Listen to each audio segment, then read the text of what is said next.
Om Namo Bhagavate Vasudevaya. Om Namo Bhagavate Vasudevaya. Om, I bow to the Lord Vasudeva. Joy to you, everybody. I want to read, I'm reading from the Bhagavad Gita, the first chapter, and this is the 6th stanza or sloka. Lo tu, mighty Udhamanyu, controller over the inner life force or pranayama. Brave Uttamaojas, ojas, spiritual luster and power, developed through sexual self-control. The son of Subhadra, Abhimanyu, self-transcendent, and the sons of Draupadi. All these also Maharatis, formidable charioteers, masters of the senses. I have inserted parenthetical remarks to explain what some of these names mean, because the point is that the first chapter of the Gita is not what one would expect it to be. Most people do think it is, just a list of various now unknown warriors and chieftains in the battle, the war of Kurukshetra, but rather each one of them stands for a psychological trait. And this first one, we discussed pranayama before. The Uddhamanyu signifies control over the inner life force, which is the real meaning of pranayama. Brave Uttamaojas, ojas, or spiritual luster and power, developed through sexual self-control. This is a very important teaching which very few people, especially in the West, have any idea of. They think that sexual self-enjoyment is without a price. There's nothing you have to pay for it. You just enjoy it. The truth is that this is the most vital part of the body, the essence of the body, which is able to create new life. And it's a very important part of the body. And sexual emission, you lose, my guru used to say that a man loses about the equivalent of 1 quart of blood with every sexual emission. It's extremely important to learn the importance for oneself of self-control.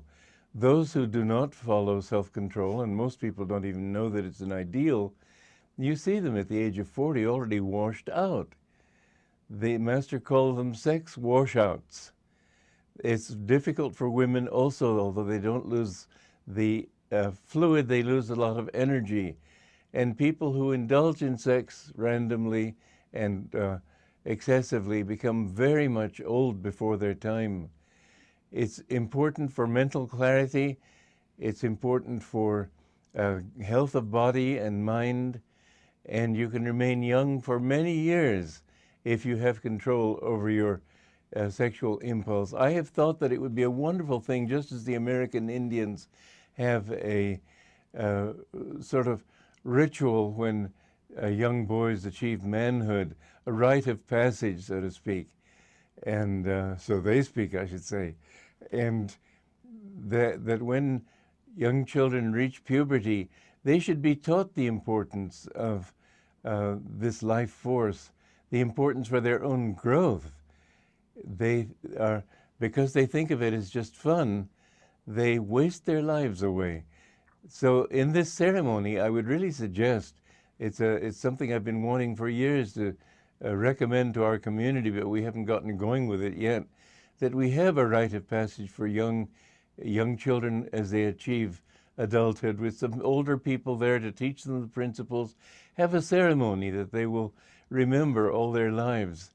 And in this ceremony, give them the sense of the dignity of becoming an adult, that you have a responsibility now to your body, to society, and to be a clear channel. I remember when I was seeking God desperately, I didn't know what God was, but I decided that he must be an infinite consciousness, and that my consciousness had to be a part of that consciousness. And if that's so, then the more I was in tune with that consciousness, the more I felt clarity, understanding. The less in tune with it, the more I felt muddy-minded, unclear, and spiritless, without any energy. And sexual self-control is a very important part of attuning yourself to that higher being, that higher part of your own nature. So remember this, please, that if we're going to change society, and my life is dedicated to changing society in an upward way, to making it more God-remembering, then we must teach these principles of self-control, primarily sexual, although of course self-control in all ways is very good. Not to drink too much, not to eat too much, not to laugh too much, not to do anything too much, because always when you do so, what it does is spill energy outward. But the greatest spill of all is through sex. Therefore, learn the importance of being centered in yourself. And in order to practice this quality, and for many of you who are listening to this program, it may be late in the game to be hearing this advice, but I'm going to give it anyway. Don't look at people of the opposite sex with any desire. Try to look away. Don't look into their eyes too deeply. Don't shake hands with them, and try not to touch them. These are important principles, and you may laugh at them, but the laughter is your price, not mine. I know what I'm talking about, and if you want to live that way, you're the loser. It doesn't bother me. But Uttama Ojas, sexual self-control, Ojas is a very important teaching in yoga. The sexual seminal fluid, if it can be contained, can give you great power of concentration to succeed in life, to do anything you want to. The son of Subhadra, Abhimanyu, self-transcendence. And the sons of Draupadi are, of course, the Pandava brothers.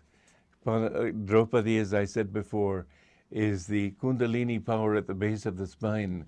And when we can raise this power to the brain, then we find that we have increasingly, as each chakra is opened, opening a chakra means turning the energy, directing the energy inward through it and up toward the brain.